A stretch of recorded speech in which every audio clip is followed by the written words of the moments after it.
শ্ৰদ্ধাৰ ৰাইজ পৰীক্ষাৰ ৰিজাল্ট দিলে মেট্ৰিকৰ ৰিজাল্ট দিলে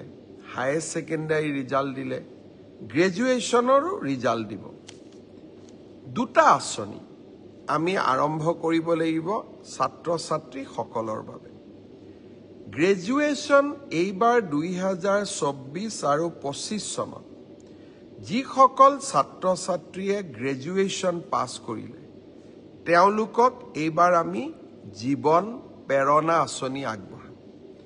নিযুত মইনাৰ হিতাধিকাৰীসকলে এই আঁচনি লাভ নকৰে আন সকলো যুৱক যুৱতীক এই আঁচনি আমি আগবঢ়াম 1 জুনৰ পৰা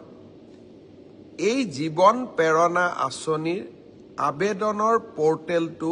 আমি মুকলি কৰি দিব খুজিছোঁ 2024-25 চনত অসমৰ যিকোনো বিশ্ববিদ্যালয় প্ৰাইভেট ইউনিভাৰ্চিটিৰ পৰা পাছ কৰিলে নহব যিকোনো চৰকাৰী বিশ্ববিদ্যালয়ৰ পৰা পাছ কৰা স্নাতকসকলে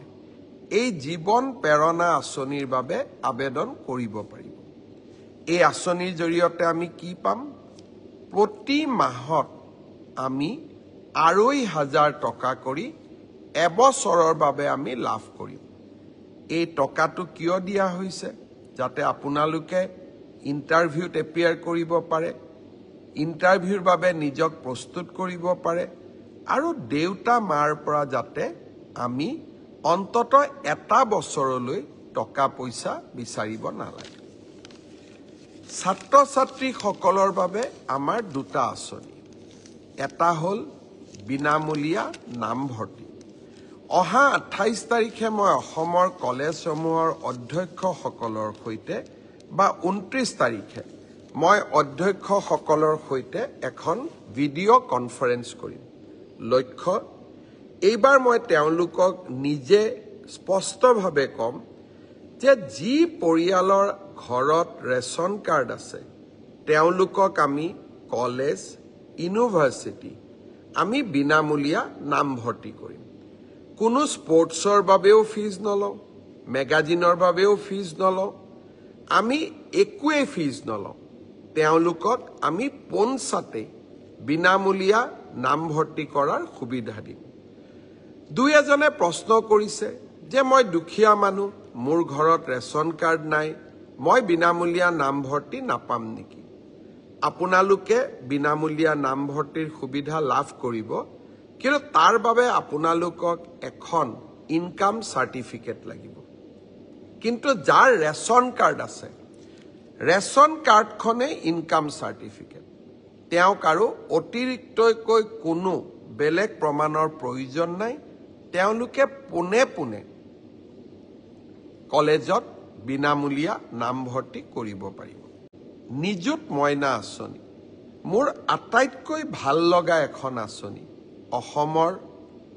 মোৰ ছোৱালী ভাগিনসকলৰ বাবে ভাগিনীসকলৰ বাবে আমি নিযুত মইনা আঁচনি আৰম্ভ কৰিছিলোঁ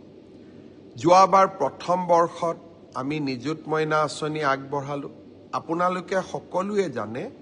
যে এই আঁচনি আমি বছৰত 10 মাহৰ বাবে এই আঁচনিৰ টকা আমি লাভ কৰোঁ এতিয়া 10 মাহ সম্পূৰ্ণ হ'ব কিন্তু দ্বিতীয় বছৰতো আমি নিযুত মইনাৰ আঁচনি পাম দ্বিতীয় বছৰৰ কাৰণে আমি ইতিমধ্যে আপোনালোকৰ প্ৰপত্ৰসমূহ আমি সাজু কৰি উলিয়াইছোঁ কলেজৰ অধ্যক্ষসকলে আপোনালোকক প্ৰপত্ৰ যোগান ধৰিব যিসকলে দ্বিতীয় বছৰতো ষ্টাডি কণ্টিনিউ কৰিব খোজে ড্ৰপ আউট নকৰে তেওঁলোকক আমি নিযুত মইনা আঁচনি নিৰন্তৰভাৱে আমি দ্বিতীয় বছৰৰ বাবেও যোগান ধৰিম অৰ্থাৎ ফাৰ্ষ্ট ইয়াৰত আমি পালোঁ বা পাই আছোঁ এতিয়া আমি সেকেন্ড ইয়াৰতো পাম এইবাৰ আমি আঁচনিখনত দুই এটা পৰিৱৰ্তন আনিছোঁ চৰকাৰী মহাবিদ্যালয় বা বিশ্ববিদ্যালয় যিসকলে সেল্ফ ফাইনেন্সিং কোৰ্সত পঢ়ি আছে তেওঁলোকেও এইবাৰ নিযুত মইনা পাব যোৱাবাৰ মোক বহুত ছোৱালীয়ে লিখিছিল যে মামা আমি নিযুত মইনা পোৱা নাই পিছত মই খবৰ কৰি গম পাইছিলোঁ যে তেওঁলোকে চৰকাৰী কলেজতে পঢ়ে প্ৰাদেশিকিত কলেজত পঢ়ে কিন্তু সেলফ ফাইনেন্সিং কোৰ্সত পঢ়ে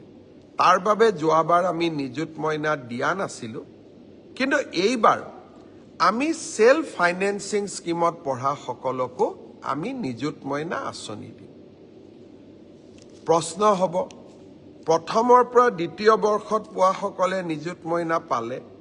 প্ৰথম বৰ্ষৰ সকলে নিযুত মইনা পাবনে নাই আপোনালোকে চিন্তা নকৰিব নাম ভৰ্তি কৰাৰ লগে লগে আপোনালোকে নিযুত মইনাৰ প্ৰপত্ৰ পাব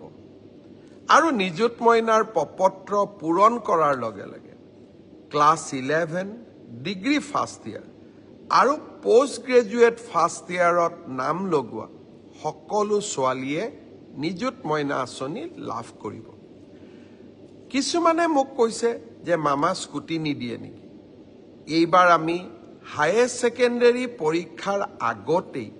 বাতৰি কাকতত ডাঙৰ ডাঙৰ বিজ্ঞাপন দি সকলোকে জনাইছো যে নিযুত মইনা আৰু স্কুটি দুইটা আঁচনি ৰাজ্য চৰকাৰে পৰিচালনা কৰিব পৰাৰ সক্ষমতা আমাৰ নাই আমাক কতো আমি টেক্সো নতুনকৈ ল'ব নোৱাৰো সকলোৰে লগত আলোচনা কৰি সকলোৱে আমাক পৰামৰ্শ দিছিল যে স্কুটি ফাৰ্ষ্ট ডিভিজনত পাছ কৰা ছোৱালী সকলে পায় কিন্তু নিযুত মইনা সকলোৱে পাব আৰু সেই কাৰণে আমি নিযুত মইনা আঁচনিখনহে পৰিচালনা কৰিব লাগে স্কুটি আঁচনিখন পৰিচালনা কৰিব নালাগে একেবাৰতে বন্ধ কৰি দিলে কোনোবাই বেয়া পাব সেই কাৰণে এইবাৰ আমি পৰীক্ষাৰ আগতে সকলোকে কৈছো যে 80% লাভ কৰা লৰা আৰু ছোৱালীকহে এইবাৰ আমি স্কুটি দিম কিন্তু যিসকলে স্কুটি নাপাব ছোৱালীয়ে ভাগিনীসকলে তেওঁলোকে নিযুত মইনা আঁচনি পাব সেই কাৰণে আপোনালোকে সোশ্যাল মিডিয়া বা আন স্থানত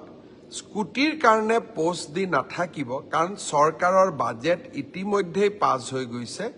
আমি সকলো বিধানসভাত বহি একেলগে সিদ্ধান্ত লৈছো